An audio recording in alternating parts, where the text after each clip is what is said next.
Good morning, my people, my people, my people. My name is Chief Strongblood. I am St. Vincent and the Grenadines' favorite and most hated son. I am indeed the diaspora machismo.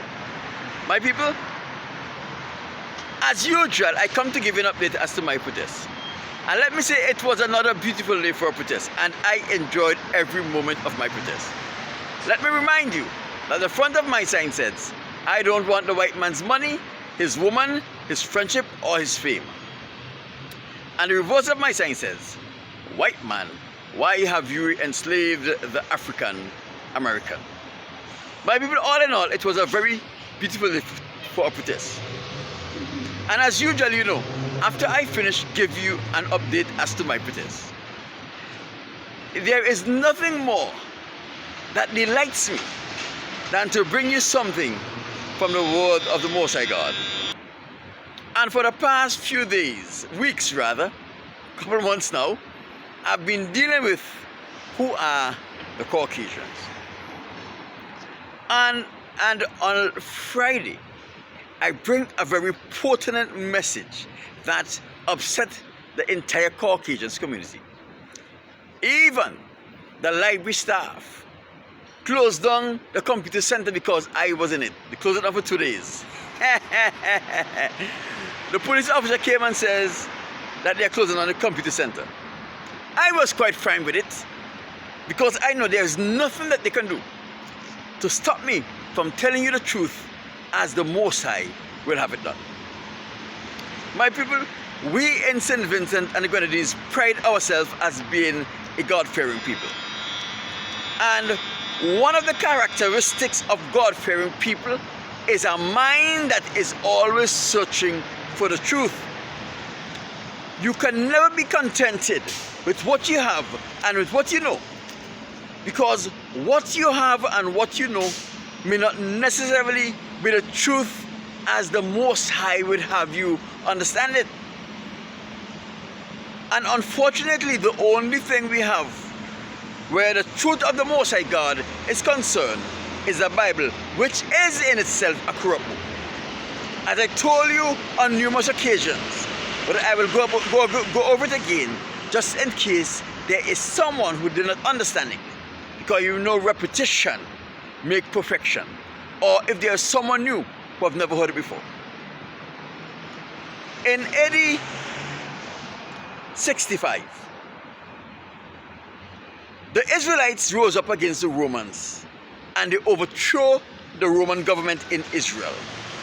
However, in AD 70, the Romans were instrumental in quieting the revolution of the Israelites in Israel. So, what they did, in order to ensure they don't have to deal with another revolution in that part of the world, when they quiet the revolution, they went and they loot the temple of the Most High God. That is a great infringement upon the Israelites community in all generations all over the world. And it is a greater infringement on the Most High God. What they also did is that they loot and they take all of the scriptures and all of the furnishing from the temple of the Most High God and take them back to Rome. They conquer, they capture every Israelite they can get their hands upon. And they ship them back to Rome. And there is where the Dark Ages begin. Where persecution and torture beyond the wildest imagination of man, the Caucasians came up with it. And they inflicted us. They inflicted them on our foreparents, the Israelites, back in Rome. My people, they don't tell you that it is our foreparents. Yes, our foreparents, the descendants of Abraham, Isaac, and Jacob, that build the world famous Roman Colosseum. And it is in that Colosseum they kill thousands, even millions of Israelite men and women. They put them to fight against each other to the death. They put them to fight against lions and tigers. They burn them at the stakes. This is also a part of the Dark Ages. I said this to say that from since AD 70, the scriptures were in the hands of the Caucasians, and they have been tampering with the scriptures for a long period of time. Remember, the Bible is not the scriptures. The Bible is a corrupt version of the scriptures. Between AD 325 and AD 331, that 6 years period was a period in which the Bible went through, the scriptures went through the most strange to form the Bible. My people, they invented people like Paul. What they did, they amplified the story of Moses' encounter with the Most High God for the very first time. And they create the story of Paul using the application of Moses' experience to create Paul. Paul never really existed. Paul is a fictional character that was created by the bishops of Rome to introduce a church and to introduce false doctrine to the people of the Most High, because they know that they will have to rely on them for the information about the God, the Most High God Yahweh.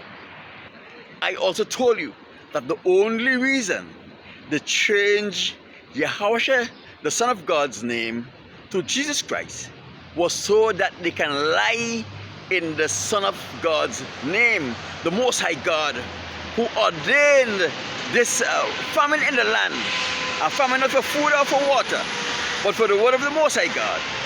He did not allow them. He did not allow the Caucasians to lie in his son's name, because his son's name is a very powerful name. That is why they changed it from Yahweh to Jesus. The Most High God did not allow them to lie in his name neither. That is why they take out the Most High God's name from the scriptures, Yahweh, and they put him as God and Lord. But God and Lord are only titles. God and Lord and King are titles that can be attributed to anyone or to anything. But the name Yahweh is the name that was taken by the Most High to describe himself, so that his people can know who they are worshiping and who is taking care of them. Do you believe that in the scriptures, the Bible, from which the King James Version and all the other Bibles were translated from, the name Yahweh that was referring to the God of creation was mentioned in that book 6,832 times? Ask yourself why it have never appeared in none of the versions of the Bible that we have today. That is because they did not want you to know who the name of the Most High God is. And they wanted to lie in his name, but instead of using his name, which the Most High would not permit them to, they used his title. The title of Lord, King, and God. And to make it sound impressive, sometimes they double up this title, the Lord your God. The Hindus have over 7,000 gods, and each of those gods has a name. The Muslim has one God and one prophet, and their God has a specific name. The Buddhist has a God, and his name is Buddha. Christianity is the only religion that has established writing, and the name of their God is Lord, King, God, Lord of God. They say that his name was Jehovah. That is an offshoot from the word Yahweh. Jehovah only came about when people start inquiring about what is the name of God. Instead of giving you the right name, they say his name was Yahweh. So you see the cat and mouse game in which they are playing with something that is important as your salvation. My people, let us uncover another lie. They said in the Bible, the fictional character Paul says in Romans, vengeance belongs to the Most High God. Everything belongs to the Most High God. Right? But they only tell you this so that you must not seek vengeance against them for the evil they have perpetrated upon you and your foreparents for centuries, because they want to do you evil and walk away scot-free. They want to enjoy the riches of this world by oppressing you, walk away scot-free, go into their dens with their comrades and laugh at you because you are too stupid to take vengeance upon them. My people, I want you to know that God delights in it when you are ready and willing to take vengeance upon your enemies. Not upon your brothers, not upon another Israelite brother or sister, but upon your enemies. And we know our enemies are those people. But the Most High says he hates and he will hate forever. Malachi chapter 1 verse 2 to 4. He called the Caucasians. He said that he will hate the Caucasians and he will hate the Caucasians forever. In Deuteronomy chapter 28 verse 68, he says your enemies are those people who sold you and bought you as slaves, and the only post people, the only nation in the world that sold us and bought us as slaves were the Caucasians nation. And as I told you in Deuteronomy chapter 7, he says, don't form any contract with them, your enemies. Don't give their daughters to their sons, and don't take their sons for your daughter. And he said that you must utterly destroy them. Listen to this. When the Most High man Samson betrayed his calling, he got married to a Philistine woman, and she betrayed him and caused him to lose his eyes. Listen to Samson's prayer that he sent up to the Most High God, and listen to what the Most High God do. Judges 16, chapter 28, Samson prayed to the Lord. He said, Sovereign Lord. He would say, Sovereign Yahweh, remember me. Please, God, strengthen me just this one more time. And let me, with one blow, take vengeance upon the Philistines for my two eyes.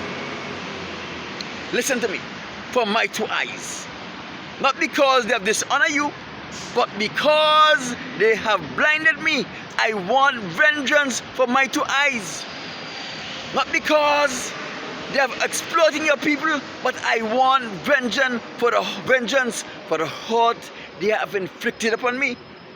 This was Samson's call. What was the Most High response to Samson call for vengeance for the infliction of pain and blindness that his enemy inflicted upon him? Immediately, the Most High gives Samson his strength so that Samson can get his wish for vengeance, not for them dishonoring the Most High, but for them blinding him, for a personal vendetta. The Most High gives Samson his strength. And in one blow, Samson killed the Philistines' king, all of their princes and prince, all of their governors and other high-ranking officials in one blow. Thousands of people were killed in one blow. That is how you deal with your enemy. Vengeance is mine, said the Lord, is a Caucasian's way of making you passive and afraid even to think about something that the Lord has monopolized. Vengeance is mine. anyone who does me anything wrong, I am going to seek vengeance. It doesn't matter who it is. Anyone who is not an Israelite that does me anything wrong, I'm seeking vengeance. And I don't have to get that person. It may be his children or his grandchildren. Remember, when Amalek came out against Israel 30 years later, the Most High said to Moses, Moses, you remember what Amalek do? When we get rest, we are going to destroy Amalek from off of the earth. Deuteronomy chapter 25. And when Saul was appointed king, 430 years later, 430 years later, the Most High sent Saul to destroy, to wipe out Amalek off the face of the earth. Today, there is not one Amalekite that existed because Saul and Samuel was responsible for cleaning up the entire nation. So if they think they do me wrong and they're going to get away, they're not getting away, because I'm going for the children, their grandchildren, as long as I live. I am going to get my revenge. Well, conserves, don't think you get away. Never. My name is Chief Strongblood, St. Vincent and the Grenadines' favorite and most hated son. I am the diaspora which is most high. He's bitter. No, I'm not bitter. I'm just a man who follows the command of the Most High. Vengeance is mine. The Most High have given me that. Strongblood out.